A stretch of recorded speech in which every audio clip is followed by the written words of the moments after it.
Hello and welcome to the show. It's the Lee Michaels Show live Monday through Friday, 10 a.m. to noon Pacific time. Welcome to the show. How are you? Everything good in your world? Well, even if it's not, welcome to the show. It's Open Phone Friday. 424-227-9461. Just that simple. Dial in and let's chop it up. Talk about whatever you want to talk about, okay? Whatever's on your mind. It's just that simple. Did you see where Hillary Clinton released her 2015 tax returns? Mm-hmm. My question is, Donald, what's in your wallet? Why don't you show us? That's still a bone for me. I can't get beyond that. Why won't Donald Trump show his tax returns? Plain and simple. I mean, I don't think that's asking too much. Other presidential candidates have done it in the past. His opponent is running, clean and showing what he and President Clinton and his wife Hillary has earned. They're open. They're showing you their hand. And then you can make a judgment based on that if that's important to you. But more importantly, why won't he show what he paid or didn't pay in taxes? Because I think he's trying to hide something. I mean, what else are we supposed to think? Hillary Clinton's tax returns for 2015 show that she paid 34% effective federal tax rate and donated 10% of the gross income to charities. Transparent, open, just like Open Phone Friday. You can call in and talk about whatever you want. I think we expect that now. While it is not necessary or you don't have to do it, but why won't you do it? Mr. Billionaire, Mr. I'm rich, I'm very rich, I'm huge rich, barring his huge phrase. So, Mr. Trump, stop with the bovine, okay? Come clean, sir. If you possibly can. What is it that you don't want to show us? By the way, Carol's not here again today. She's got a real powder puff job. I mean, really. She can take off whenever she wants. You see, and I'll show you. That's where she would be sitting in one of those chairs or a closer up of that chair. And back to me. I'm just, here all by myself. 3 days in a row now. Must be nice, huh? See? There's nobody there. Empty seats. Nothing but the soundproofing on the wall. Oh, well. Well, she's entertaining her sister who came in from out of town, so I understand that. And, with the way we run things around here, it's no big deal. We make it do what it do, and people have the freedom to come and go when they need to, when they want to. As the old Hollywood saying goes, but the show must go on. 424-227-9461 is our number. You can be a part of Open Phone Friday. Call in and talk about whatever you want to talk about. What about the Olympics, huh? Another historic moment last night in the women's, what was it, the 200? Simone Manuel won the gold medal for the swim team. And the first African-American female to ever win a gold in swimming. Awesome. It's it's interesting that we still promote the fact that African Americans are still achieving certain things. And I have some friends that say, well, what's the big deal? Well, the big deal is it's a first. It's something you celebrate. What's wrong with that? Nothing. Not at all. So congratulations to her and all of the fantastic swimmers. The American swim team, both men and women, just been clocking it, just racking up the goal. I've lost count now how many goals we have. Let me Google that and see. Let's check that out. I can move some of these mic stands around here a little bit. Get in position so I can get over to one of these computers. I want to rearrange this thing here because it's just not conducive the way I like to operate. Okay. How many goals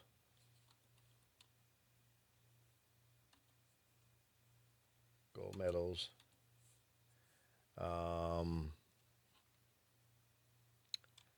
has America? Okay. And the Olympics. Okay, let's see what we got here. I probably should have said 2016, but no, I pulled it up. Okay. In the swim team, 24 total medals, 11 golds.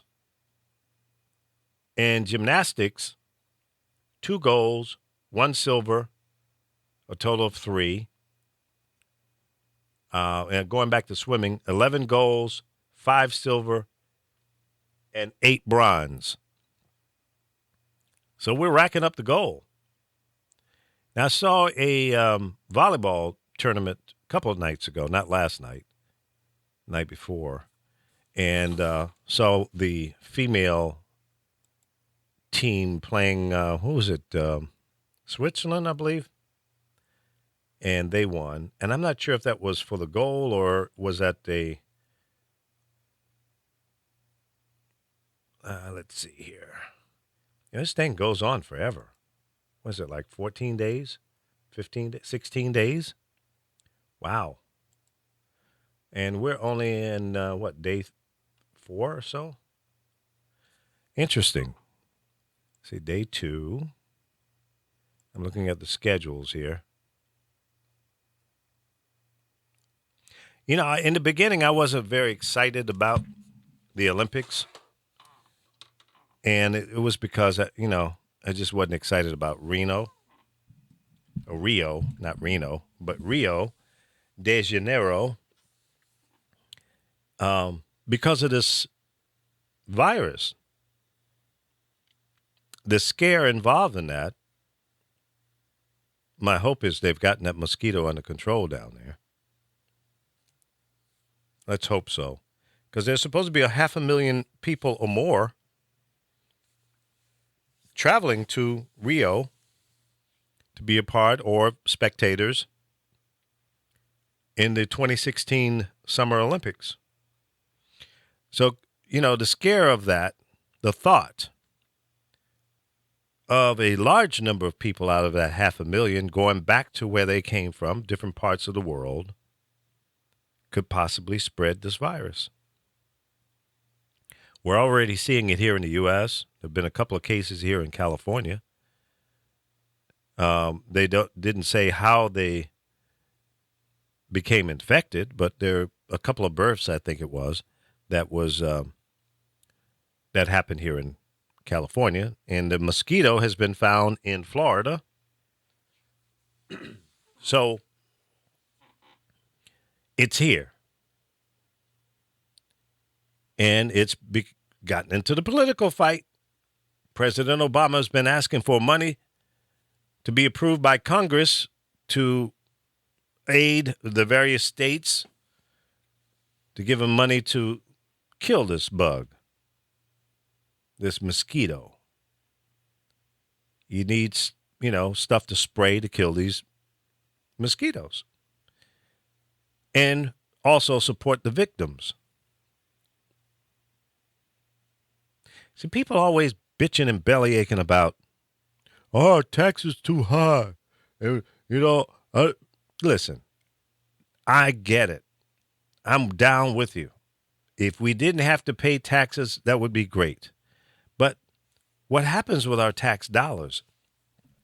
It goes to various things, whether it's improving our infrastructure, the security, military, medical support. There's 1,000 different things that our tax dollars go towards. And what scares me when people talk about cutting taxes and cutting it down and cutting it down, I mean, you're balancing all the time. It's just like your checkbook in your household. You can cut your spending and maintain your income, and you're okay, you're safe. But running a country is a little different. Now, the same concept or principles of spending and cutting expenses and raising your revenue at the same time puts you into the black. In the accounting world, there's two colors, red and black. In the red, you don't want to be there. That means you're upside down. You're losing. Okay? So when you're in the black, you're good. Now, if we cut our tax structure to a point where we cannot satisfy our expenses, you're going to be in the red. You'll be upside down. Plain and simple. No fuzzy math there. That's just the way it works. So in order for you to cut taxes significantly, you're going to have to do two things at one time. Cut the taxes and cut the expenses. The Republicans want to cut taxes, but I'm not hearing them talk about expenses. They want to raise the military expenses. They want a bigger military. They want 400 more boats and planes and all of that stuff. Well, see, here's the thing. Back in World War I, World War II, the Vietnam conflict, Korea and all of that, you needed a 1 million-man army. You needed hundreds and hundreds of battleships and destroyers and submarines and aircraft carriers and a gazillion airplanes and 4,000 military bases around the country. Because that's what we had in front of us in terms of technology. We've gotten a lot smarter now with the aid of computers, long-range missiles, more efficient aircraft carriers, battleships, destroyers, satellite technology, drones, bunker busters. All of the new technology dictates that we don't need all that other stuff because we can be more efficient with a smaller battle group. We can inflict much more damage with fewer battleships, aircraft carriers, et cetera, et cetera, et cetera. Because of our military might, the type of weapons that we have today allows us to have a smaller army, a smaller military, okay? So now the cost of the new bombs and radar and satellite technology and all of that, it's expensive. Keep in mind, I said it yesterday, we do not manufacture much as it relates to our government. Maybe nothing. So when a new cruise missile comes available, it's created in the private sector 9 times out of 10. So then we have to buy that from Boeing or Raytheon or whoever. Okay? So it costs money. And as you know and I know, the private sector is looking for the big payday. They spend a lot of money in research and development, creating these new weapons and new battleships and aircraft carriers, airplanes, all of that. And they want to get paid. You know, some of these missiles might cost $1 million or more each. When you talk about, you know, when we went into Iraq, who knows how many thousands of missiles, cruise missiles, Tomahawk missiles we sent into that conflict. So when you hear one of those missiles going by you, it could be a couple $1 million. And they can send one of those things off 1,000 miles away and hit its target within a 10 or 15 foot accuracy. So they say, okay, in that house or in that building on the 3rd floor, that's our target spot. With that kind of precision. Well, in World War I, World War II, Korea, the Vietnam era, we didn't have that kind of precision. We did carpet bombing. We just drop a lot of stuff down in the general areas, and it maybe we hit it, maybe we didn't. So with that type of precision, we're more efficient. So that's what you got to look at. There's income and then there's expenses. You got to balance that budget. We need to build up a surplus, like under the Clinton administration. Bill Clinton. He figured it out. He got it done. He left trillions for the Republicans to evaporate. People saying that Barack Obama has the biggest deficit of all time. Trillions of dollars. Guess what? This is 2016. You cannot compare the economy today with what happened in 1942. Jackrabbit? What are you, stupid? Whole different day and time, the cost of stuff, the new technology. There's 330 plus million people in this country. It was not in 1942. Does that make sense? Are you guys listening? I mean, really, I'm trying to give you some balance here, something to think about. More importantly, understand the realities. This is not 1942. This is not the Reagan era. This is not the first George Bush era, the second Bush, Carter, Johnson, Kennedy. All of that is history. They applied what was necessary during that time. This is a new time, new problems, new expenses, new concerns, new future. So you can't really say, okay, well, you know, today we need to cut our budget and do everything the way we did, 30 years ago. Are you serious? Now, let me ask you this. Are you running your household the same way you did 30 years ago? Or 50 years ago? 10 years ago? About 5 years ago? Things changed. And you have to change with the times. It's just that simple. You cannot compare apples and oranges. You can't say, well, back in the old days, I could get a loaf of bread for 25 cents. Not anymore.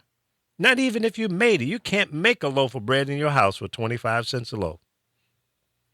Can't do it. Cost of flour, milk, and eggs, and salt, pepper, sugar. Everything is more expensive today. So it's all relative to what it is today. All that other stuff is just bovine. Doesn't matter. I don't care what you say. You cannot run a country, or even a business for that matter, today the way you ran it 20 years ago. If you try, you can try it. Go ahead. Be my guest. But you're going to get your head bumped. It's not going to work. I'll tell you up front. I've been in enough business to know myself. I don't have to think about it. I know. I know that won't work. No doubt or doubt it in my mind. Been there, done that, tried it. Doesn't work. The only thing that works the way it was and used to be, maybe a formula for Coca-Cola, Pepsi, 7-Up, ginger ale, that kind of stuff. The formula for those products don't change. How they market that product, I guarantee you 100%, is different today than what it used to be. They can't rest on their laurels and say, okay, well, we've been around for 65 years, 100 years. But I guarantee you over that 100-year period, they had to reintroduce themselves to a new audience, a new potential customer all the damn time. How many different times have you seen a new Coca-Cola ad and the little slogan that goes with it? Or Pepsi, or 7-Up, or whatever. You remember 7-Up, the Uncola. Do you remember that guy? Or was that Sprite? The Jamaican accent guy, the big guy, the Uncola. Do you remember that? You don't use that anymore, do they? Which one was it that had the new generation? Why do you think they used that phrase, the new generation? Because it was, at that time, a new generation of buyers using that product. Every 10 years or so, your audience flips over. What I enjoyed in 1965 as a soft drink, not my preference today. My taste has changed. In fact, I don't drink soft drinks rarely, very rare. Very rare. Not that I have anything against the soft drinks themselves or any particular brand, but I understand that carbonation is not necessarily healthy for you, so I don't do it. I drink more of this, water. 70% of your body is made up of water, agua, H2O. So I gravitate towards that because I know my body needs more of that. I need that every day. So in a product or brand, they have to reintroduce themselves every so often to re-image, to reassure the base customers, to remind them, because you have so many choices today. When you go to a grocery store and you go down any aisle, in the aisle where the cookies are, or the soft drinks, or the toilet paper, you've got choices. You've got so many different choices to pick from.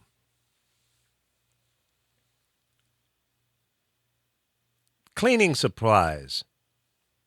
When I grew up in my household, Mr. Clean, Ajax, Brillo pads. I'm telling my age. I'm trying to think, what else did my mom used to use? Let's see, Ajax, Brillo pads, Mr. Clean, Lysol.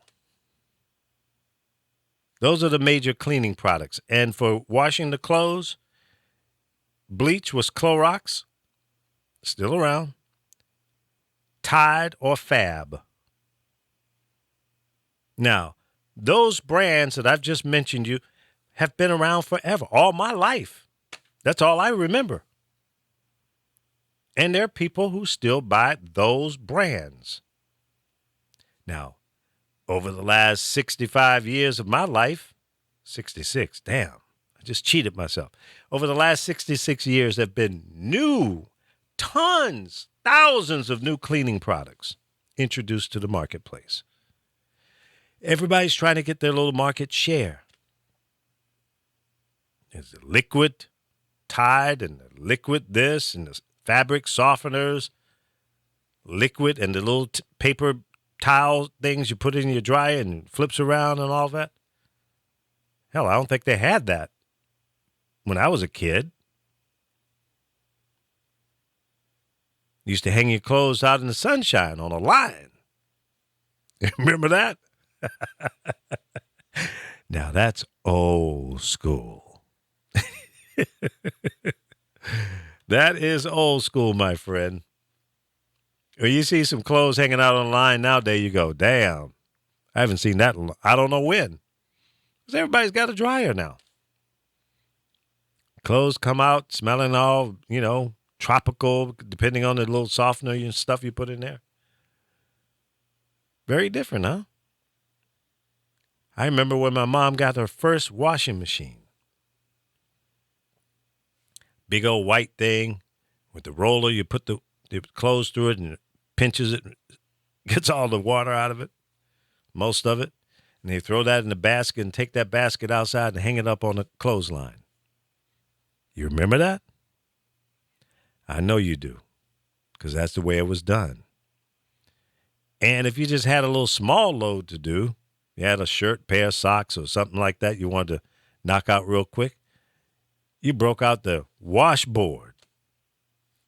You scrubbed that sucker along those ribs on the washboard. You rinsed it out, and you hung it up. And you break out the iron. Now, my grandmother, Big Mama had the old coal-burning stove in her kitchen. Wood burning, coal burning, and then a kerosene heater that was in another room. Now, she used to have these old irons that you had to heat up. So she would stick that thing, and it was heavy. It weighed 2 or 3 pounds. Stick that iron, and it was made of iron, on the top of that wood-burning stove and heat that puppy up, and then bring it, get a pot holder to hold that thing, and come over and iron your clothes. See, young people, y'all don't know nothing about that. I remember having to go out and bring in a bucket of coal, and I used to have to chop some wood to start the fire. Get you some newspaper, throw that on the bottom, a couple of kindling wood, cut up real thin and everything, put that on top of the paper, and light that puppy, get that going, then you stick some bigger wood on it, then you throw a layer of coal in there. Oh, my God. Then Big Mama would go to work.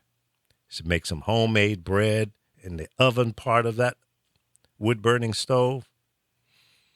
I am so happy to have experienced that. And I appreciate the amenities and conveniences that we have today. There was no microwave. And many of the homes back in those days, especially down in the South, didn't even have an electric stove.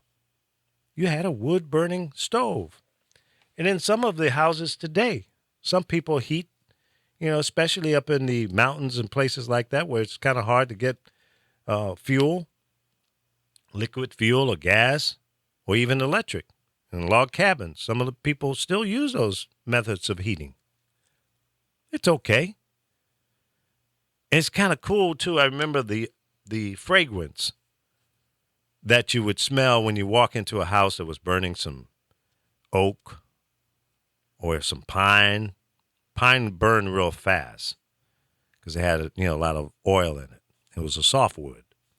So you use something like that to start a fire. Then you put you some good old oak or some maple or some cherry, different types of wood depending on what kind of wood you had around you. And that's the way it was. So things have changed. My point of telling you those stories about back in the day, you can't look at things the same way. You can go back and look and say, well, things were simple and easier.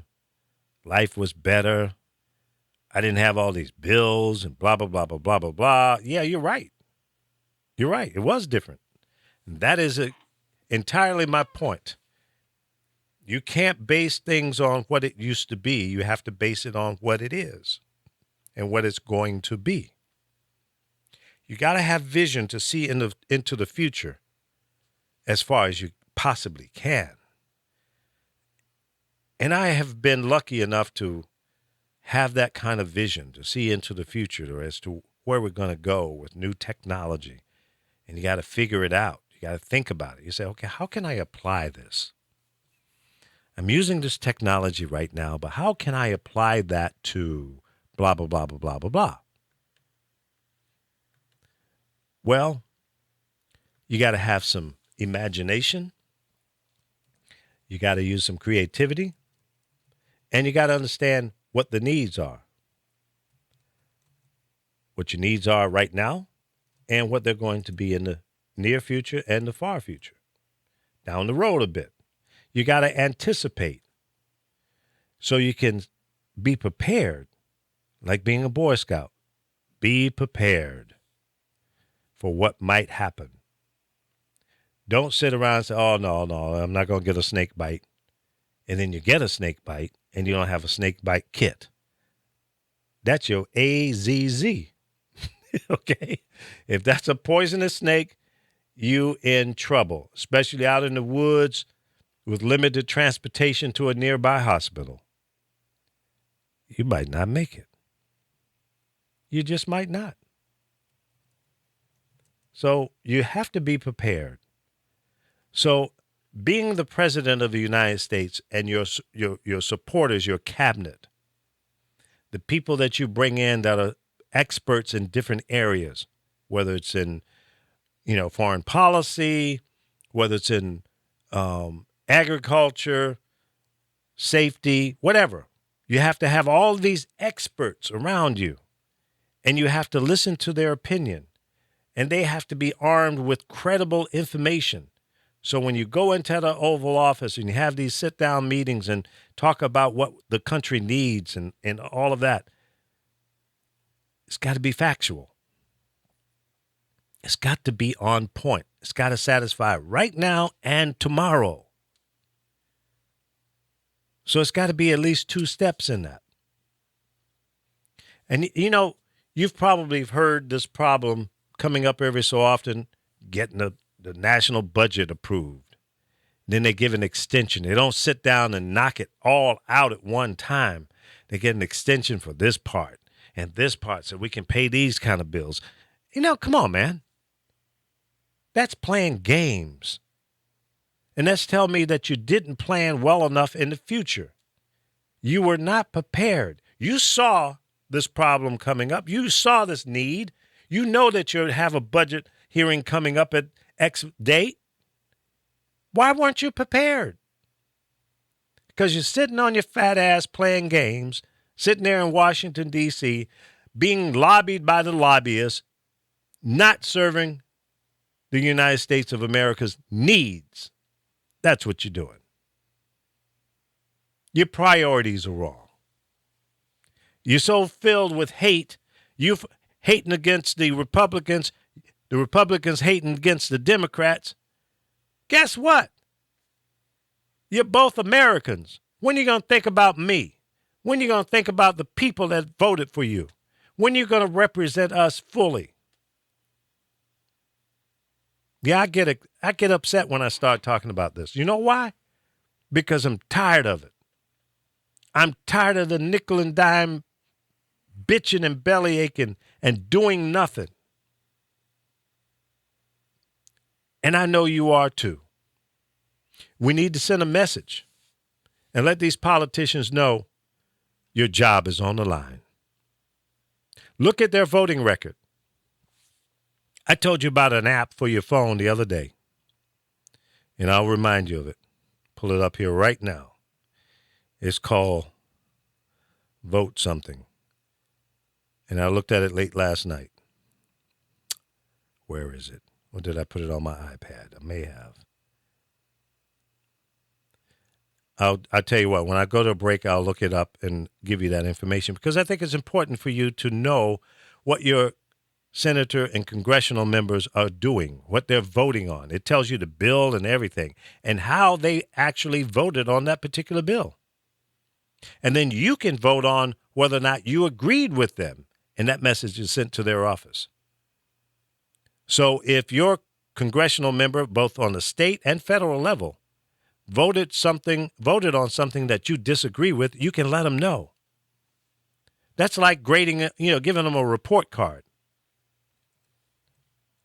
So let's use these tools and communicate. Send a message. Send a message to your congressional members, both on the state and federal level, because that's where these laws are voted on and put into play. And these things go down every day almost, at least when they're in session.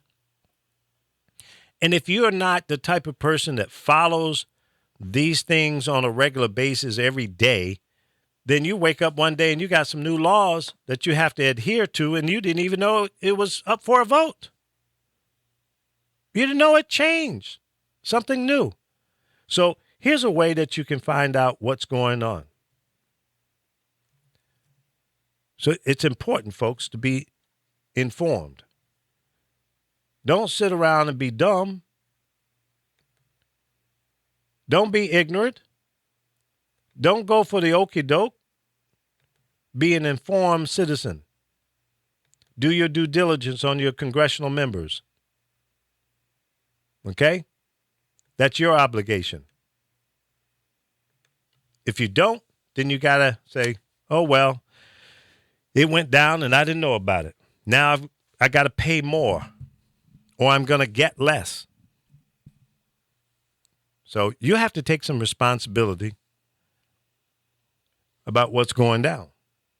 If you don't, shame on you. All right? That's the way it works. I'm going to take a break, come back, and I'm going to give you the name of that app that you should have on your phone so you can keep track of what your congressional member is doing or not doing on your behalf. This is the Lee Michaels Show. Thank you so much for listening. It's Open Phone Friday. You're listening to the powerofvoices.com. You can go to our website and see some of the other shows that we have. Also, we're streaming live on YouTube and Facebook Live. We'll be right back. Talk to you in a minute.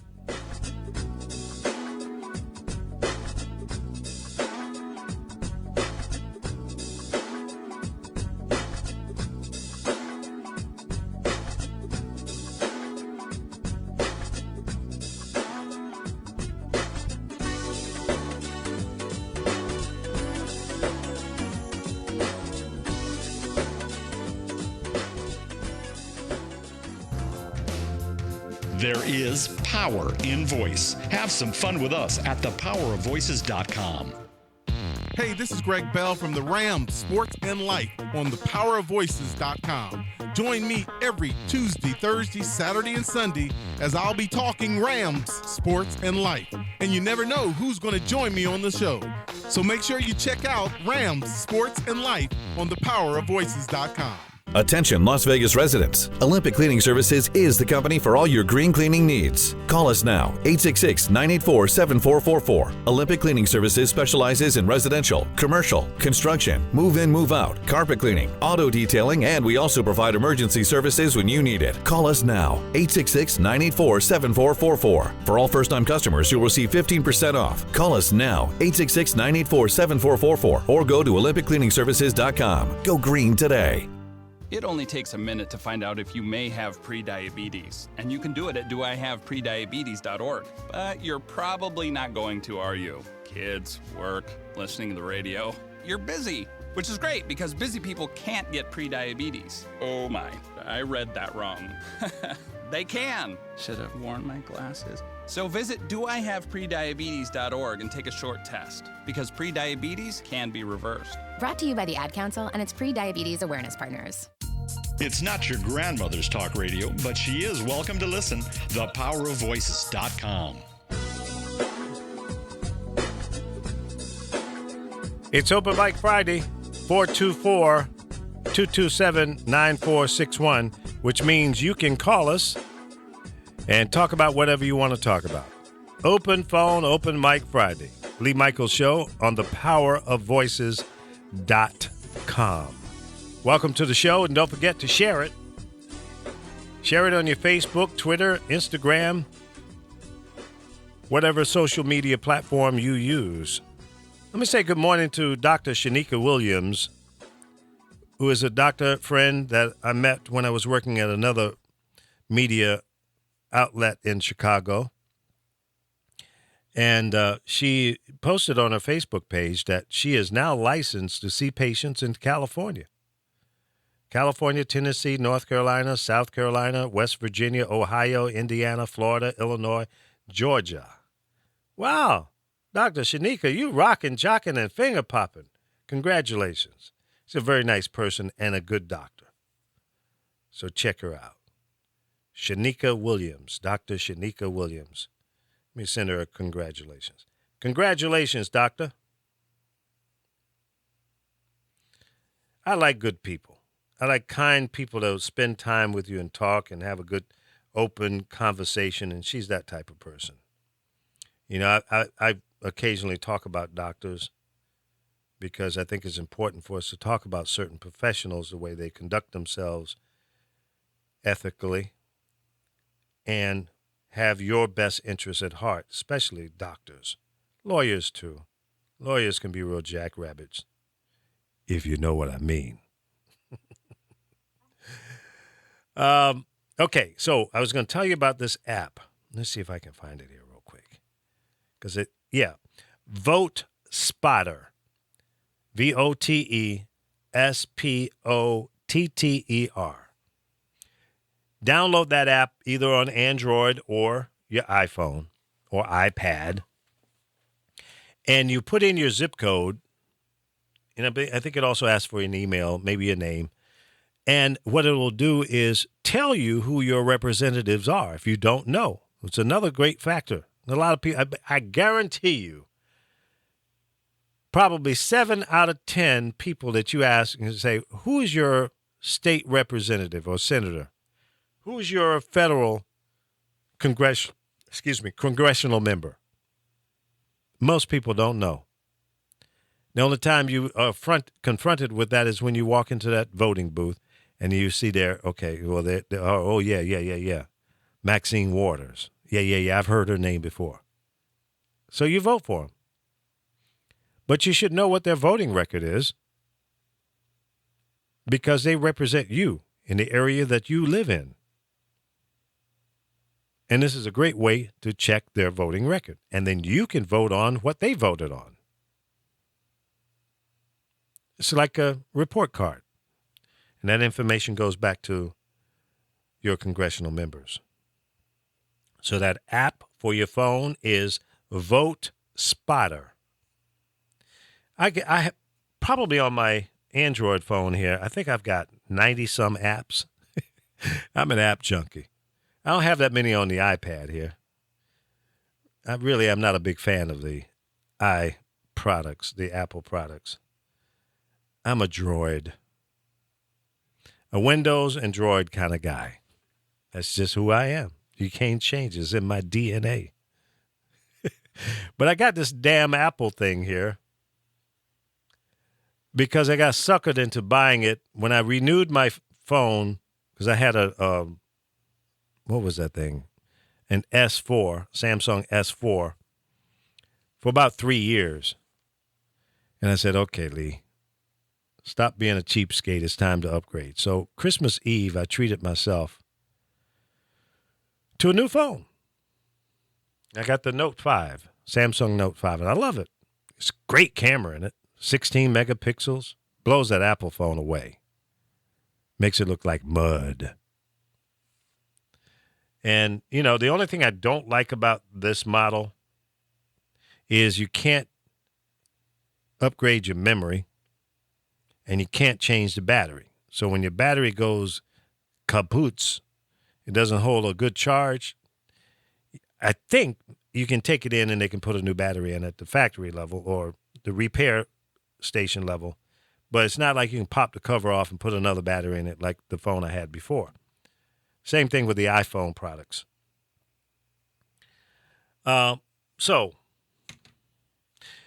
get that app, Vote Spotter, and I'll remind you of that from time to time because I think it's very important for us to know what the members of Congress are doing on your behalf. And nothing is more important than knowing that. Because otherwise you get a surprise. You get something in the mail one day and say, your taxes are going up based on Bill SR 2255 that your congressional member voted on and raised your rate. Or did something else, took some other liberties away from you. Or they voted on something that you are totally, totally, totally against. Whether it's immigration or anything. But you need to know what the hell they're doing. Don't just assume that they're in there doing a great job on your behalf. They may not be. You need to send a message to them, especially these career politicians that have been in there 15, 20, 30, 40, 50 years. Now, I'm about to offend some old people. I'm old, so I'm talking about me too. Some of them are just too damn old. They need to go home and put the feet up in the lazy boy. They're not working. We need somebody on the job 24/7. And remember, these congressional members don't work every day. They get more breaks and vacations than anybody. Did you know that after, I think it's 2 terms in the House and Senate, they get 100% of their income forever? Did you know that? I think it's 2 terms. It might be 3. But whatever that window of opportunity is, once they hit that sweet spot, they got that paycheck forever. Now, your job, whatever your job is, what happens when you leave, retire? Do you get your full paycheck the way you did when you worked there for 25, 30, 40, 50 years? Hell no. I don't know any public sector job that pays you like that forevermore. So why should a congressional member get money like that forevermore? Did they work so hard and do so much good, and the ripple effect from that justifies that? Now, when we talk about expenses, government expenses, that's one of them. That's one of them. I don't know if I'm down with that, especially with the do nothing bovine they've been doing. So you're going to pay them forevermore for doing nothing. I'm not down with that.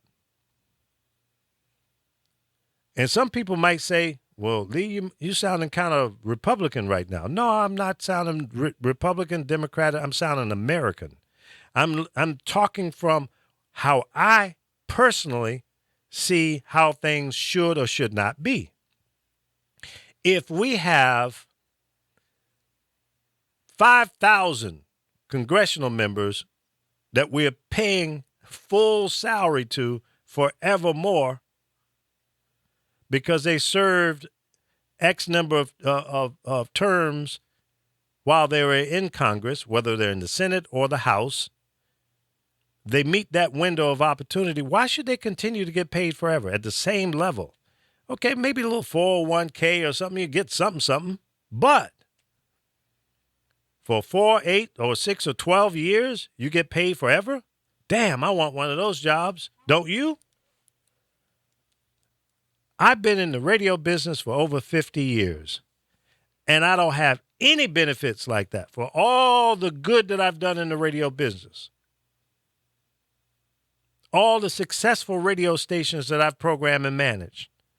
I don't have any benefits like that. And if you work for Florsham or Coca-Cola, Pepsi, or anybody, Ford, Joe Schmo, I guarantee you don't have a bailout plan like that. You don't have a parachute like that, do you? So why should a congressional member get paid forevermore? Now, just recently, President Obama gave himself a raise to $600,000. So Hillary or Donald Trump will make $600,000. Before that was $400,000. I remember once upon a time it was only $200,000.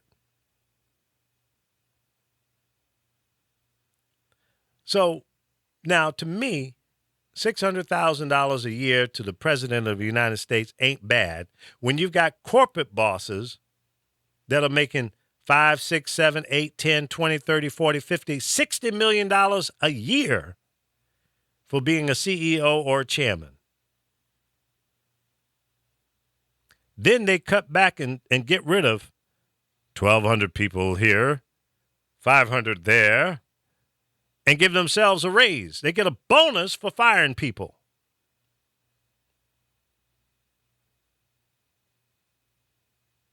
I'm a capitalist like everybody else, but that seems a bit unfair to me. Mr. CEO, Mr. President of the company, Mr. Chairman of the board, you fire 1,200 people, 2,000, 7,000, all over the country from your big national, international company. And at the end of the year, you get a bonus. Well, they say, well, Lee, it's all about, the stockholders and all of that. Yeah. Okay, I get it. But y'all better remember, before the stockholders get paid, before the bonuses go out to the corporate structure, you better remember those hardworking individuals that built, worked hard, went out and sold your products and services, manufactured your products and goods. When you fire them, they don't keep their full salary forever. You generally give them a few months severance, maybe, and you're done with them. Sometimes you replace those people over a period of time. Sometimes you don't. And in many cases, you don't go back and hire the people that you got rid of. That's just not right. The people made your company successful. Yeah, you sat up there at your big desk and around that long conference table and you made some decisions. You can make all the damn decisions you want. But if you don't have people to implement and carry out those ideas and make those products, guess what? You sitting there with it in your hand. That's it. You got nothing. Nada. Zero. The people make companies successful. The people in this country make it great. Donald, not you. The people. We the people. That's who make it do what it do. So people, be active. Be a part of it. Don't sit around and do nothing like your congressional members that do nothing Congress. Don't be like them. President Barack Obama has been through hell dealing with a do-nothing Congress. And he still has brought about a significant improvement in this country in spite of them. And that's not the way it should go down. We should have a 9th member of the Supreme Court right now. Not after January 19th of 2017. That's when the new president takes over, whoever that might be. Hubba or Bubba's wife. I'm sorry. I couldn't help myself. I had to do that one. Hubba. Y'all know who Hubba is, or Bubba's wife. So it's on you. I'm going to be reminding you of this almost every day. Get your ass out and register. And be at the poll on November 8th. And hopefully, your choice you can celebrate on November 9th.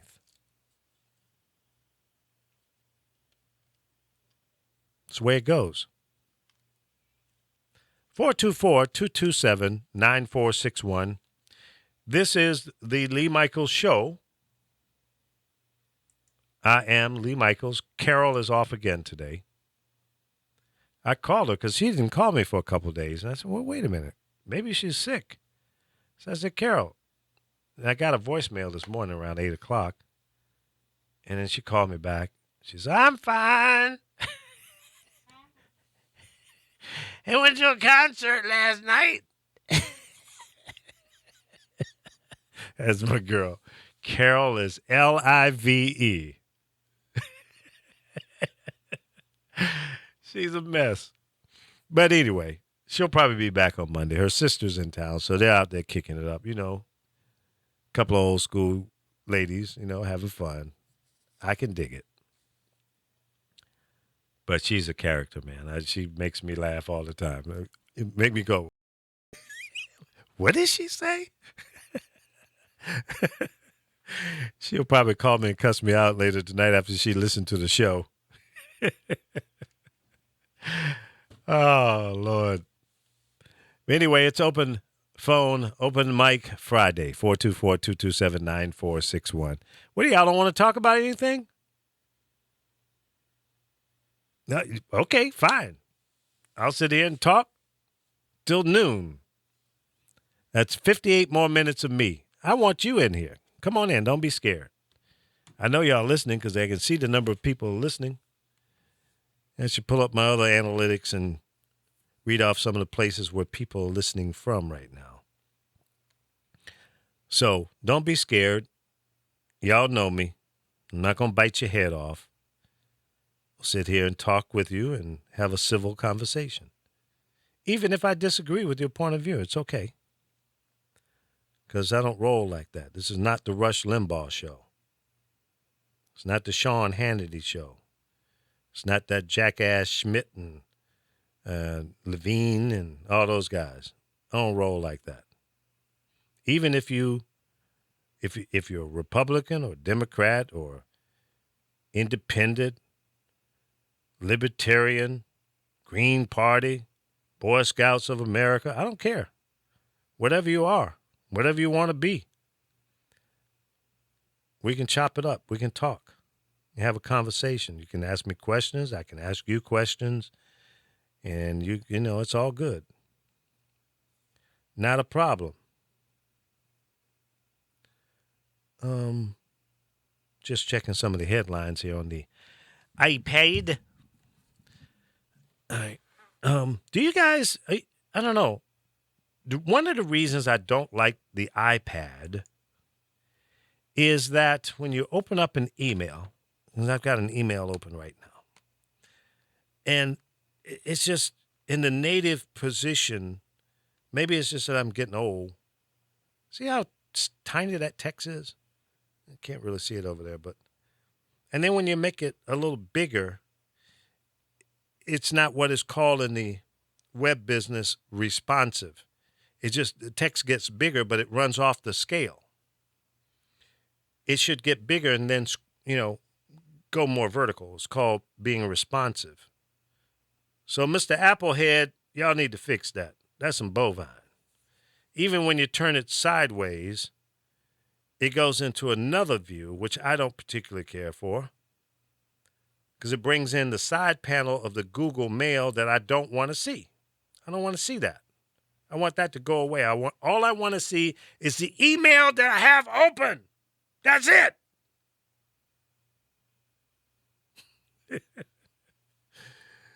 Yeah. That's it. But it won't do that. So y'all need to fix that. Otherwise, I'm going to turn this thing into a Frisbee. But you don't care because I've already paid for it. So they just, oh, well, another nut. Another crazy man out there throwing iPads around like Frisbees. Maybe he'll buy a new one. Not. I ain't going to do it.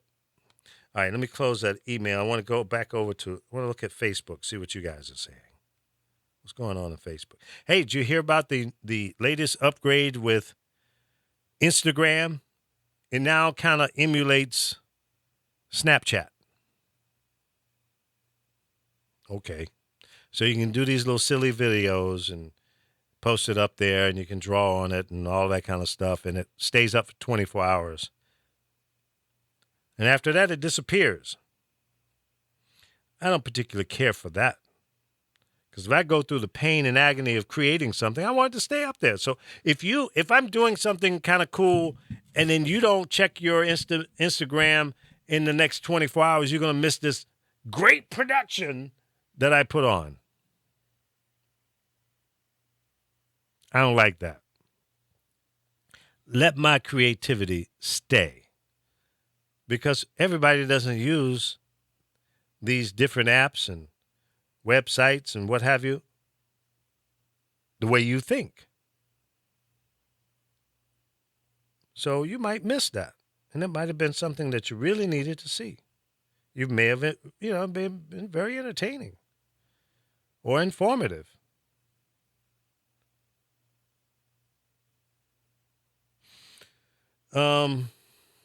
Let's see here. I was looking for something in particular. Oh. I know. Good morning to Charles Arrington. See you at checked in. Chuck. He lives in Chicago. There's another thing I don't like about the iPad. See, I'm on my page and I'm watching the broadcast. I want to see the comments, but I don't want all this white screen in here. I want that to go away. I want to see the text and what have you. We're building your audience for you. Keep going and telling your followers. I tell them that all the time. You don't need to tell me this. I tell my followers, my friends, to spread the word by hitting the share button. And see, here on this iPad right now, where's the damn share button? Where is it? I see the like. I see the heart. I see the crazy face. I see the oh, wow. I see the tear, person crying. I see a mad head. But where's the share button? I'm telling people to share and they can't see it on this damn iPad.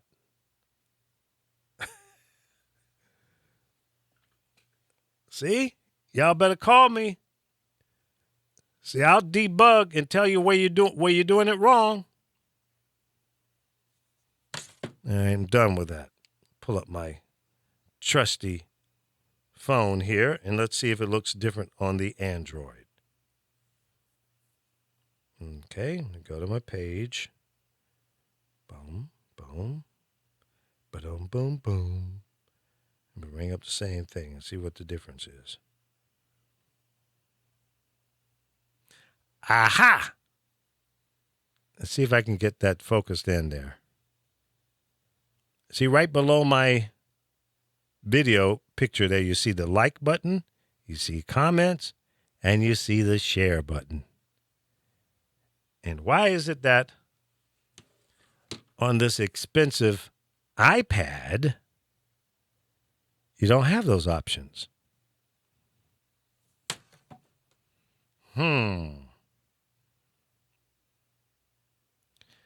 That's interesting. And that's another reason why I like the Android better. So all you Apple heads out there, you don't know what you're missing. You don't know what you don't know because you never seen it before. Y'all better look. Don't get me going on technology. I love talking about that stuff. So anyway, Instagram gives you the opportunity to record videos and save it in your profile for 24 hours and then it disappears. It doesn't have all the bells and whistles that Snapchat has yet, but they probably will. As usual, most of these broadcast apps, and now Snapchat is in that category, Meerkat, Periscope, Blab, UPeak, and 25 others that do basically the same stuff, little variations here and there. So they kind of all copy each other, trying to keep up, stay in the groove. And they all, I use most of them, or some of them. Some of them just kind of not that cool. The one thing that Facebook Live is about to implement is like a split screen where you'll see me in one part of it and then I can bring somebody else into the conversation. And there are a number of apps that do that already.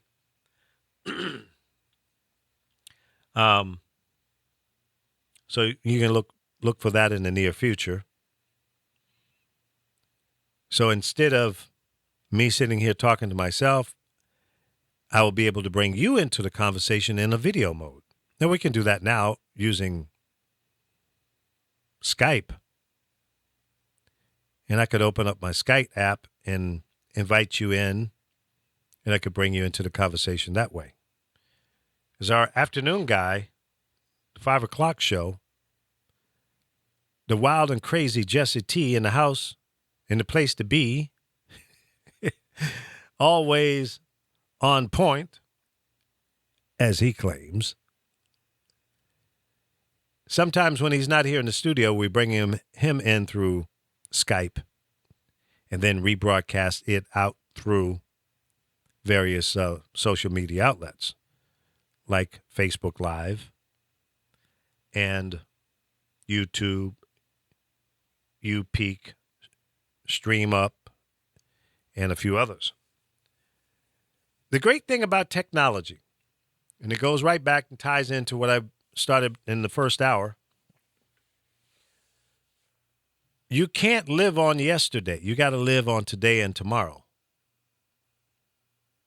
Because if I was sitting here trying to do what I did in 1965 or 1970, 75, 80, 85, 95, 20, 2000, you wouldn't see me. You wouldn't hear me. Because this did not exist. It wasn't around. Now you can walk down the street, sit in your living room, your bedroom, the toilet, walk up a mountainside or sit on the beach and broadcast from anywhere as long as you have a high-speed connection. And most phones now have the capability through your cell connection to do that. Sometimes you don't even need Wi-Fi. So if we had in 1965 what we have today, then we could say, well, we could, do it the way we used to do it. But it didn't exist. This did not exist. It didn't exist 10 years ago. YouTube did, but you couldn't sit here and broadcast like I'm doing right now 10 years ago on YouTube. So you have to embrace the technology of today and tomorrow and beyond. You have to be prepared for that. Be prepared. Be able to see beyond right now. And I think our congressional members have lost sight of that because they're playing politics. They're playing games with your life and your future, and they shouldn't be doing that. That's not what we hired them to do. We didn't. I mentioned earlier in the show that Hillary Clinton released her 2015 tax returns. She paid 34% effective federal rate, and she donated 10% of her gross to charity. That's not bad. I'm cool with that.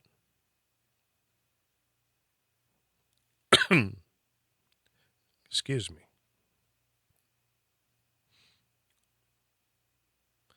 I'm trying to see if this article says exactly how much she made. So we can calculate the actual donation amount. So let's see. Clinton and her husband, former President Bill Clinton, effective tax rate. So this was their joint tax return of $10.6 million in adjusted gross income. Their income was down sharply from $28 million in 2014, when they paid an effective rate of more than 35% in 2014. So they paid 1% or a little better less in 2015 than they did in 2014. And they made $18 million less in 2015 than they did in 2014. Wow. You know, when you take a $18 million cut in your income, sounds like a big deal, but when your bottom line is still 10, you go, oh, but Weber. They don't have to sit there and say, well, we can't eat steak but once a week now. No more going out for lobster. So their lifestyle didn't change because you still made $10 million. Now, I ask you the question, whatever you're making right now, if you earned $10 million in 2016 or 2017, would that change your lifestyle? Would you live differently? I bet you 99.9% of the people out there listening and watching me right now would say, hell yeah. Even if you're making $500,000 or $1 million a year, if you go from 1 million to 10 million, that's a significant increase, and it is a change in your lifestyle. It can be. Now, you could continue to live like you're making $1 million. You could, and some people do, and that's not a bad idea. That means you're not spending a lot of what you are earning, which means you can save or invest in other things and make more money. That's kind of smart. So if you were making $1 million a year right now, and all of a sudden you hit the lotto and you get a $10 million net out of that, wow, you're in the catbird seat, because you could continue to make your million, take your 10 million net and invest that into whatever that makes sense. And if you could get a 10% increase or interest on that 10 million, you make another $1 million off of that. So if you could keep that 10 million making you another $1 million a year, now you've got the $1 million that you're earning or working for, plus another $1 million that you could actually spend, or maybe half of it, maybe a quarter of it. But you don't have to spend any of it. So then the next $1 million, if you didn't spend any of that 10% interest you got on the original 10, now you got $11 million, and then that turns over, you make another 10% on 11. Nice. Nice. That's how you build wealth. That's how you build wealth. And a chunk of change that you can leave when you're gone to your children, your grandchildren, the dogs, the cat, that crazy nonstop talking bird, whatever, to your church, your neighbors, your dysfunctional family members, whatever you want to do with it. But you'll have something to do something with. Now, I love animals. But if I had $10, $20 million, I'm not leaving it all to the animals. I'll make sure that they're taken care of. But some people just get a little crazy with that, you know? I'm going to leave all my money to my dog. Your dog ain't going to live long enough to eat up $10 freaking million. It ain't going to happen. Dogs usually live, what, 10 to 15 years? Every now and then there may be a couple of breeds that might last maybe 18 or 20. But come on. That's a little wacky. That's a little wacky to leave $10 million to a damn dog. And I love dogs. I love cats, birds, anything but mosquitoes and roaches. Roaches? No, roaches. Oh. By the way, let me say this. Congratulations to all of the college/university students that are getting ready to start a new chapter in your life. Your first time going into a university. Kids are preparing to go back to school right about this time. Congratulations. Go in and focus. Pay attention. Work hard. Do your best. This is your next step into the rest of your life. So if you're going to go in and do 4 years, go in and do that 4 years and give it your all. Have a little fun. Yeah, you're up and out of mama and daddy's house now. But they'll go in there and act like Boo-Boo the Fool. Don't do it. There's enough time to have all the fun in the world. But right now, close this chapter. Get at least 4 years. And if you're going to do a specialty, be a doctor, lawyer, or some other degree that you need, and you're going to go in another 2 or 4 years, that's what you got to focus in on. And do your due diligence. It may be a little too late now if you're about to enter into a university or college. For those who may be starting next year and the year after, you, mom and dad, Aunt Susie, everybody work together and try to find scholarships. Because the universities, the colleges don't necessarily give everybody a scholarship. You might get a little piece of something, but if your cost is $30,000, $40,000, $50,000 per year, and they give you $2,500, guess what? You still got a big ass loan to pay for. So there are other sources that you can capitalize off of to offset some of those expenses. Because here's the thing for me. I'm very fearful and concerned about students going into these major universities and weren't lucky enough to get a full scholarship or a 50% or any at all. But you qualified to get a loan, a student loan, and at the end of your 4 years, you come out and you're looking at 150, 200. That's a mortgage. If you got 150, 75, or $100,000 in student loans, walking off the stage with a diploma in your hand, you got a mortgage. And you know how long mortgages last? 15, 20, 30, 40, 45 years. So you coming out at 24, 25 years old, 25 years later, you could still be paying off a student loan. You are coming off of that stage of being happy as a college grad with a mortgage and no job. Maybe you'll get a job that can allow you to get an apartment or a pup tent, chances are you ain't going to be able to buy no house coming out of college because you need a job. You need a job with a significant income to be able to do that. So you got $250,000 student loan or $100,000 at what, 2%, 3%?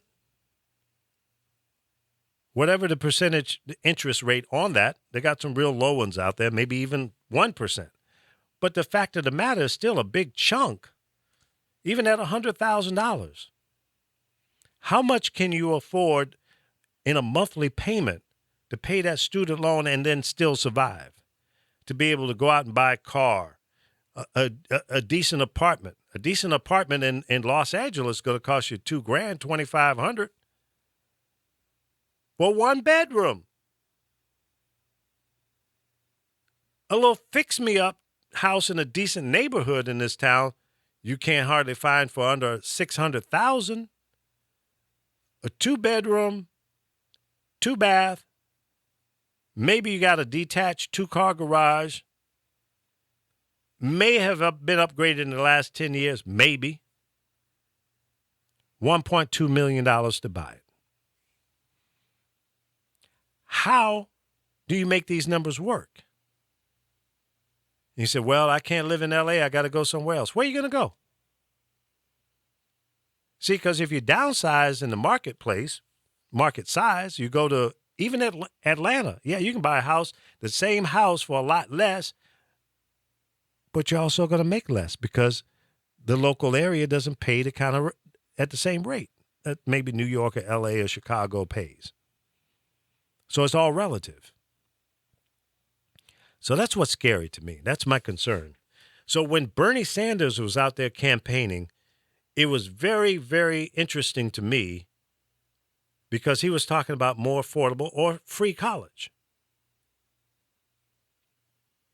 Now, if you don't get an athletic scholarship and an academic, you SOL. You're going to be strapped with a bill. You come out of that school, you owe not Bill, Williams, Mr. Williams. That bill's going to be so bad. Not Mr. Bill, Mr. Williams. You're going to have to call him by his last name. A lot of money you're going to have to pay. And that's scary to me. If I was coming out of college today, I'd be scared, pissing in my pants. Oh, damn, how am I going to pull this off? So a junior college or a state college that would offer the same quality of education at a much reduced rate or free seems to be an opportunity that America needs, because everybody is not going to qualify for a full scholarship. It ain't going to happen. These major schools are in the business of making money, not giving it away. Even though most, if not all of these major institutions may be set up as nonprofits, but they're making a profit.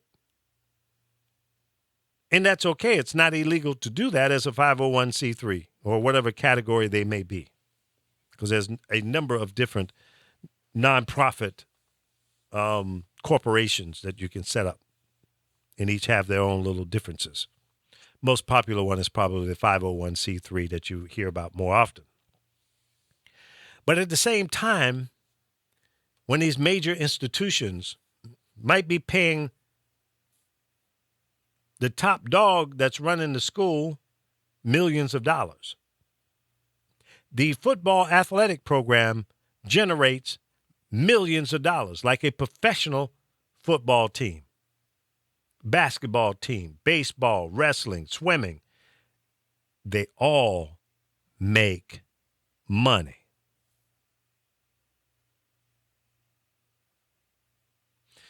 Many of the star athletes get scholarships to go in.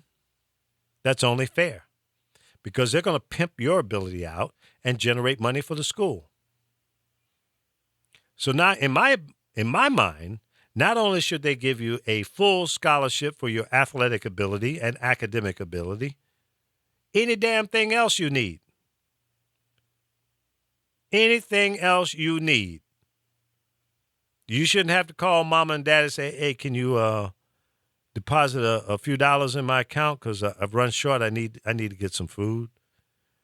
Or I'd like to get a pair of jeans. I met this nice girl. I want to take her to the movie or a concert. Whatever. Put those kids on the payroll.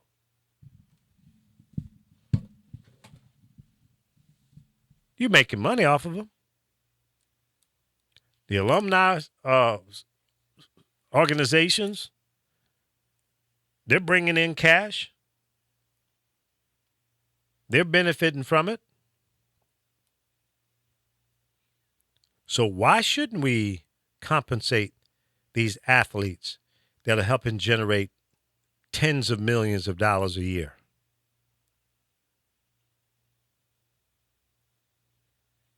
Where's all the money going? Maybe that should be used for more scholarships. And I'm sure that's what some of it is used for. So we need to be smarter. In the corporate level, in the nonprofit sector, on the government level, state and federal. Let's get the right accountants in there. Let's not cook the books. Let's fix the books. Let's make it work. Let's make common sense decisions. But don't shortchange the growth. When you hear about these corporations are doing cutbacks, thousands of people they're laying off in the name of raising profit for the stockholders, and the corporate bosses getting their bonuses and raises and more stock in the company. Let's change that attitude. It's the people that work hard to come in and do 8, 10, 12 hours a day in these companies. Without them, all of the other stuff doesn't exist. So let's figure out how we can increase profit without the sacrifice of the people who are helping you generate the profits. The people. That's who I care about. And I think that's what we all should care about. That's who we should care about, the people, the workers, the Americans, the 330 million people plus in this country. I don't want to see us go to the point of becoming a third world country.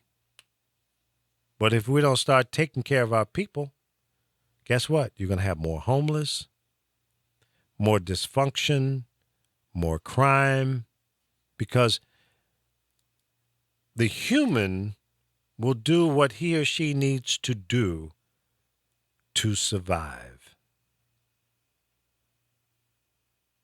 Think about that.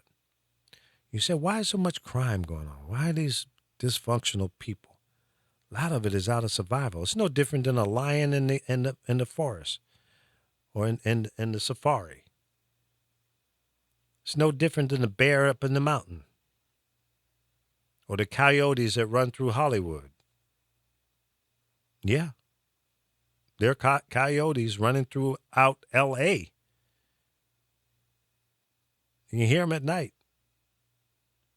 Dogs come up missing. Cats come up missing because they're trying to survive. They're trying to eat.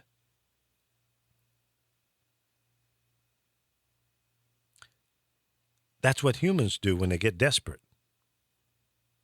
They will rape, kill, steal, do whatever they have to survive. When you get hungry and you don't know what else to do and you see an opportunity and you prey upon the weak, that's what happens. That should not be happening in this great country called America. Shouldn't happen. No reason.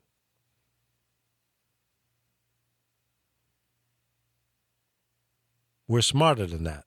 The opportunities are out there. Now, some people don't take the advantage of the opportunities, don't seize the moment.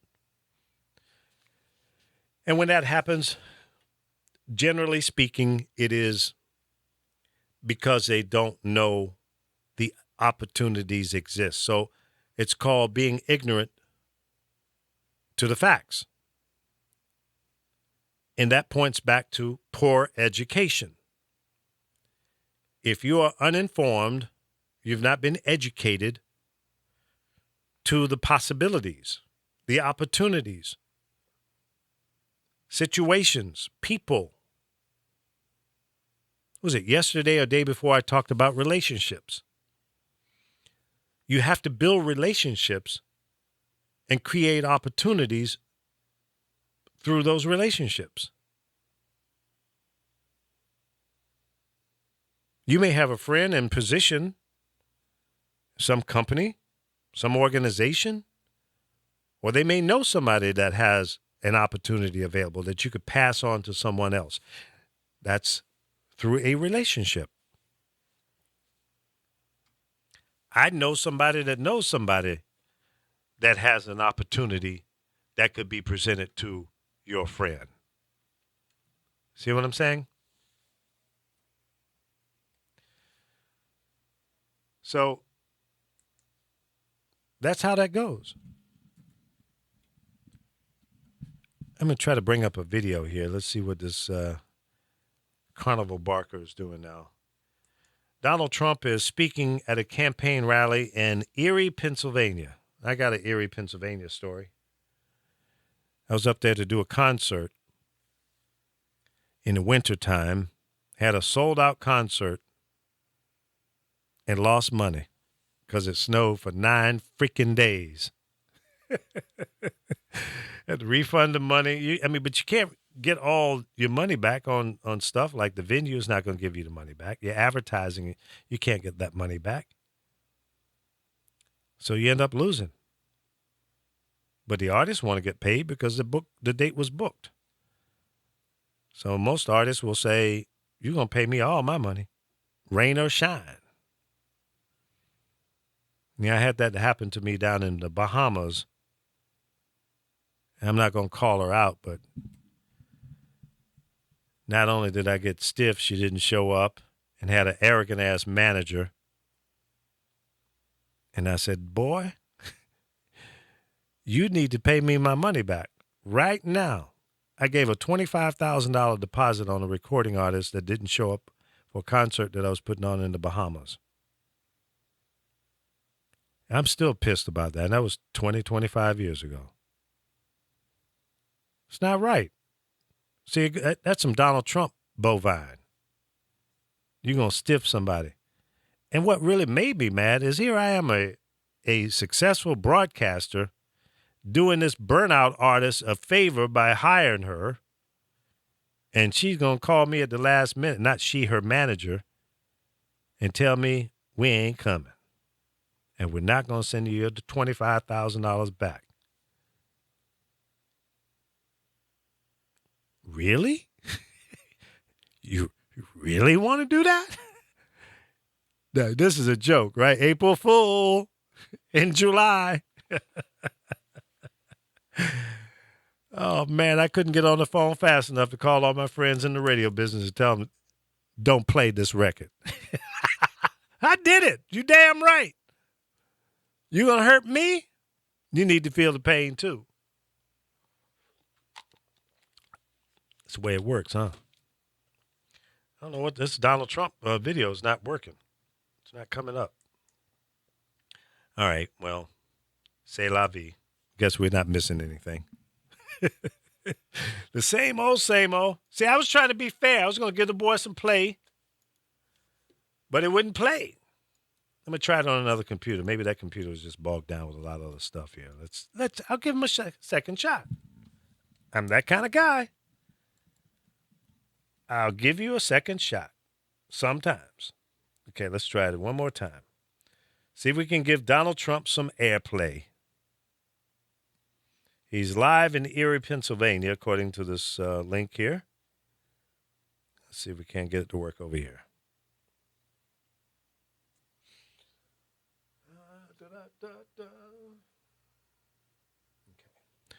All right, let's see. Maybe there's so many people watching it just won't work. Oh, boy, sometimes I entertain myself.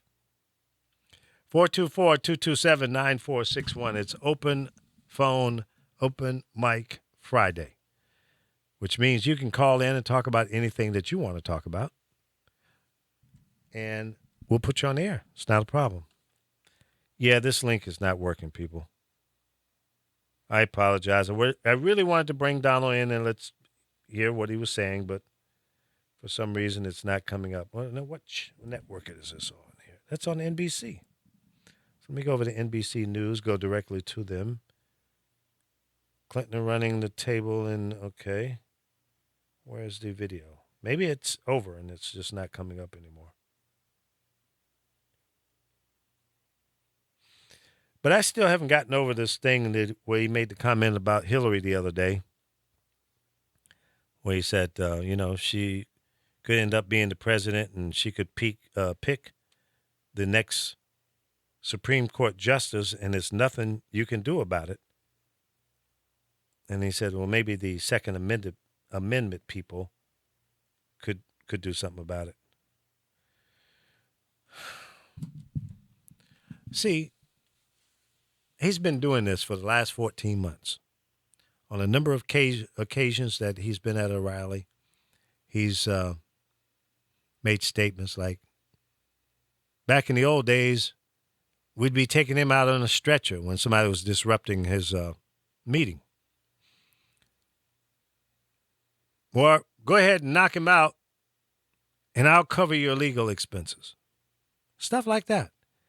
I guarantee you that if you, Mr. John Q, on the stage and made that kind of statement, you couldn't get off the stage fast enough before a cop would be there with handcuffs with your name on it.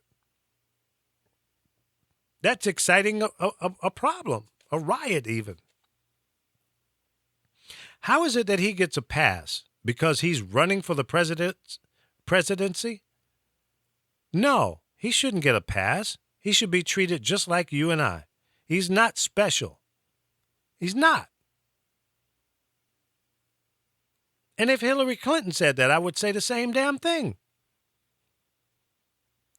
See, but that's what scares me about Donald Trump. The loose lip that he possessed. He might say anything that he's thinking about. Now, we all think about stuff, but you don't say it because you know it's inappropriate, wrong, and may cause a problem for you and others. That's called being intelligent.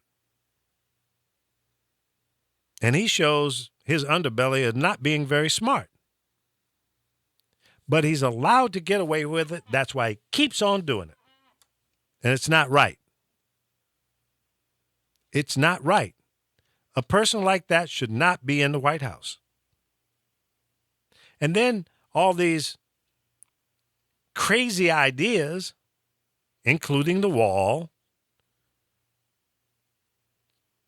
I'm going, really, people are buying into this idea?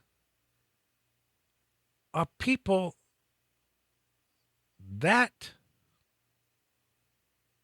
uninformed? I'm trying to be nice. Are you that silly? How crazy can you be to believe that this guy really has a plan? Any idea what he's talking about? Does he understand how the government is structured even? Is he smart enough to hire the right people to be in his cabinet? Who in their right mind, other than a greedy SOB, would work for this guy? Who would want to be a part of his shenanigans in the cabinet? Who? When a large percentage of the Republican Party is doing the Michael Jackson moonwalk away from this guy. And they're moonwalking away from him because they're afraid to turn their back and walk away because this guy might do something to you. So I don't blame you. Moonwalk. Keep your eye on the clown. Moonwalk away from Donald Trump because he's a dangerous man. He's a carnival barker. He's a con artist. He's a horrible business person. Doesn't pay his vendors on time or at all. 1,300 lawsuits he's been involved in. You want me to go on? Yes, there's more. And it's coming to a theater near you. Stay tuned. More coming. I guarantee you. There's more skeletons in the closet than the closet can hold. The stuff that we don't know about Donald Trump is the danger. We know already this 70-year-old, I think, is on the borderline of being touched and maybe getting senile. But he's definitely touched. Something's wrong with him. Either he's nuts or he's a horrible clown. He's not funny. Jokes don't make sense. He's not even smart enough to get a person to write his jokes. He's got to be pulling this stuff out of his own butt because it's nuts.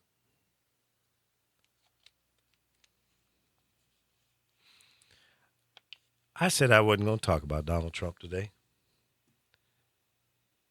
But like the song said by the Shotlights, okay, again, today I lied.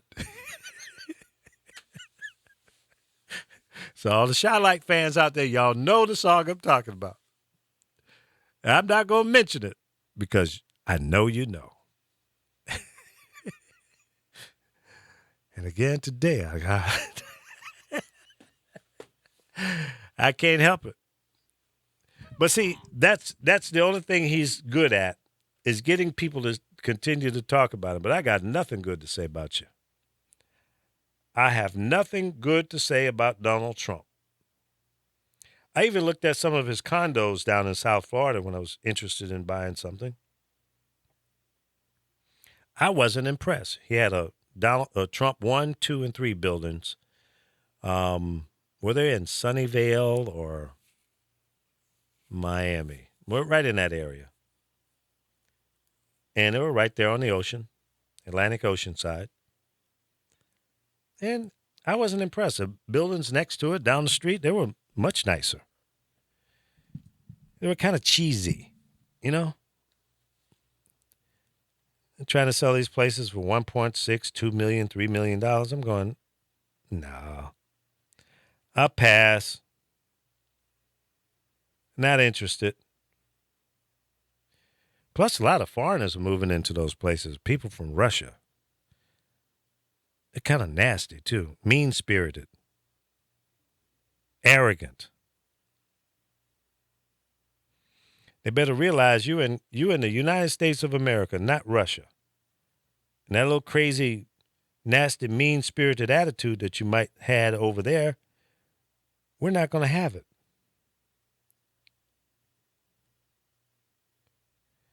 I'll tell you a story. We're out looking for a condo, and the realtor had set up a time for us to go see a place. And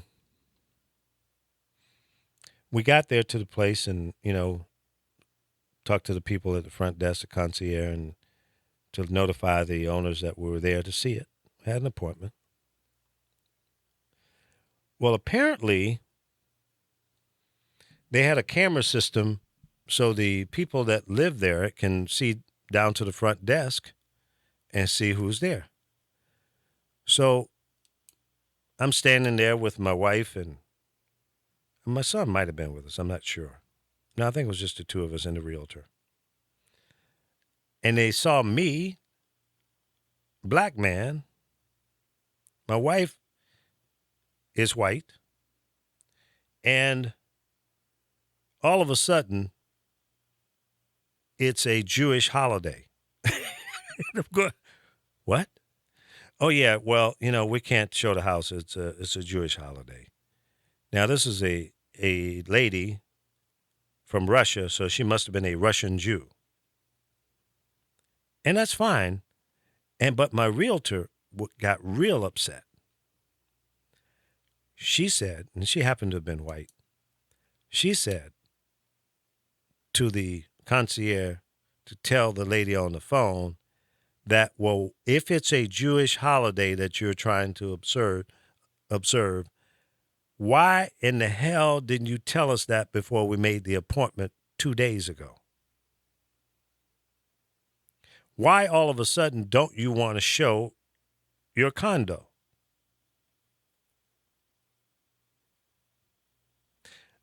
I was impressed with the realtor for standing up and asking that question because it's a legitimate question.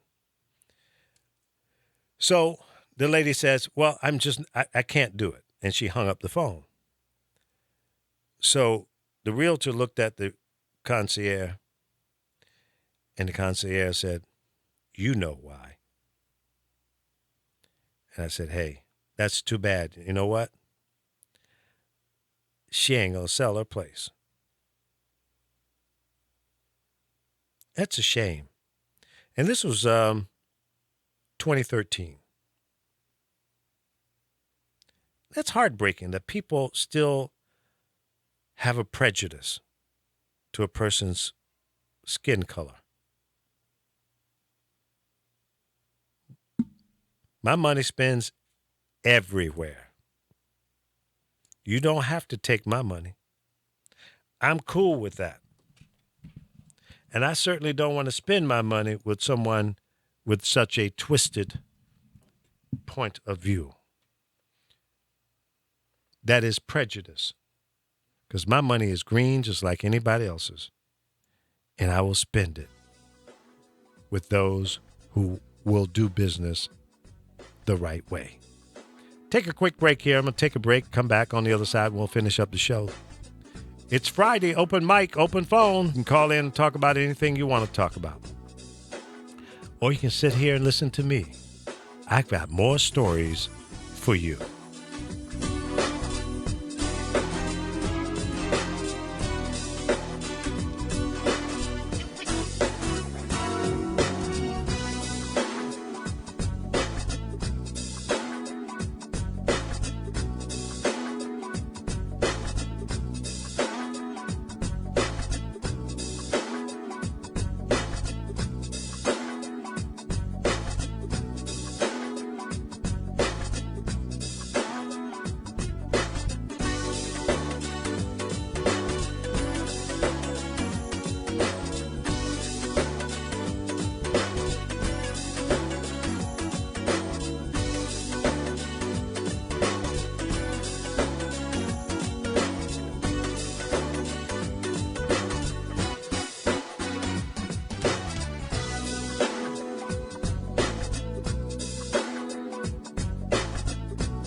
There is power in voice. Have some fun with us at thepowerofvoices.com.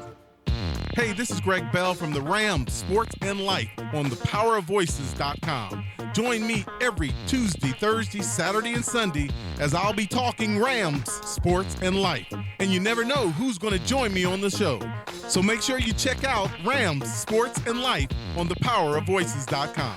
Attention Las Vegas residents. Olympic Cleaning Services is the company for all your green cleaning needs. Call us now, 866-984-7444. Olympic Cleaning Services specializes in residential, commercial, construction, move-in, move-out, carpet cleaning, auto detailing, and we also provide emergency services when you need it. Call us now, 866-984-7444. For all first-time customers, you'll receive 15% off. Call us now, 866-984-7444, or go to OlympicCleaningservices.com. Go green today. It only takes a minute to find out if you may have prediabetes, and you can do it at doihaveprediabetes.org. But you're probably not going to, are you? Kids, work, listening to the radio. You're busy, which is great because busy people can't get prediabetes. Oh my, I read that wrong. They can. Should have worn my glasses. So visit doihaveprediabetes.org and take a short test, because prediabetes can be reversed. Brought to you by the Ad Council and its pre-diabetes awareness partners. It's not your grandmother's talk radio, but she is welcome to listen. ThePowerOfVoices.com.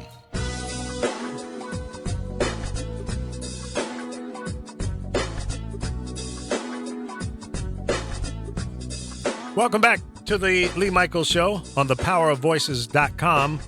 We do the show live Monday through Friday, 10 a.m. to noon Pacific time. And I appreciate you tuning in each day and telling your friends about us. Share it throughout your social media. Let's go viral. Let's make this thing bigger than Fox News. Let's show them we got the power. And the power is in you. If you dig what you're seeing and hearing, share it out. Tell your friends about it. Looking at some of the headlines here. We just got just a few minutes left in the show. But I see Donald Trump is in Erie, Pennsylvania. He says, I'm putting my money up, folks, to run the presidential campaign. Yeah, that's what we hear. We also understand that the money that you're putting up, you're giving a loan to your campaign. And then the money that you receive from donations, you're paying yourself back. So it's not like you are really paying for it. You're just doing a loan to your campaign organization. So be clear about that, Mr. Trump. Be transparent. Be honest and open. Tell us what's really going on. Don't be the damn Wizard of Oz. The man behind the curtain with the fake voice and hair and doing all your weirdness. Spewing these crazy statements that you go, what did he say? I can't believe he said that. Did he? No, he didn't really say that, did he? Stop with the shenanigans, dude. So if you can't honestly and open, when you're at these campaign rallies and say, yeah, I'm giving money to my campaign, I'm making a loan to my campaign. And when you guys make a donation, I'm taking my money back. Okay? Now, some of you may not have known that, but that's really what's going down. I'm putting my money up as a loan. You didn't complete that sentence. You didn't complete that. You didn't tell the whole story.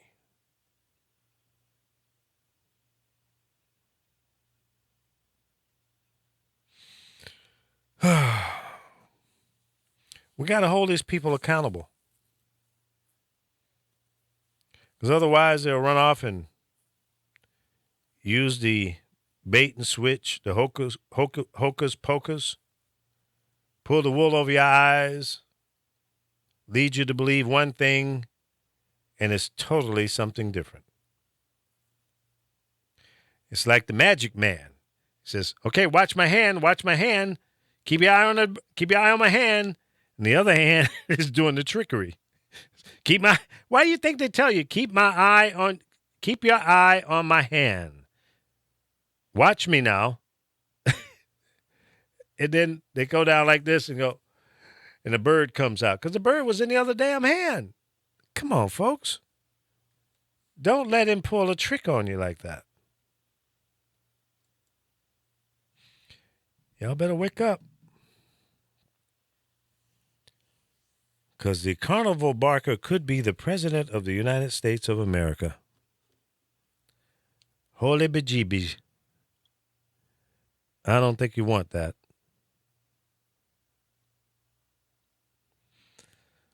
All right.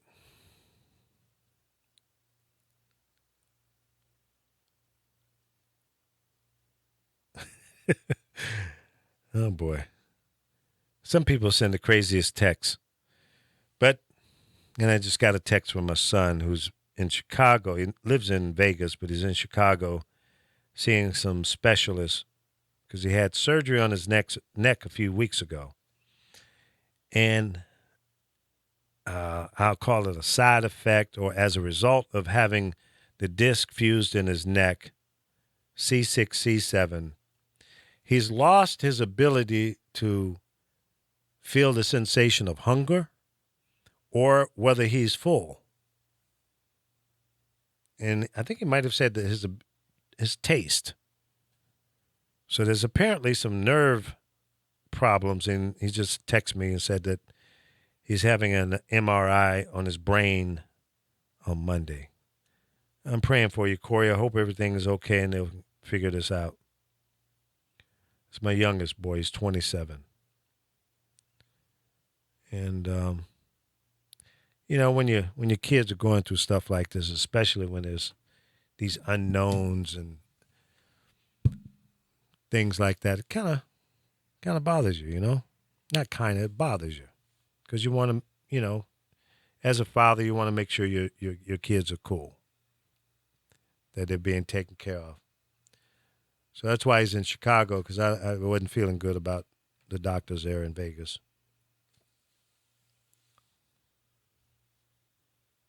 You hear me?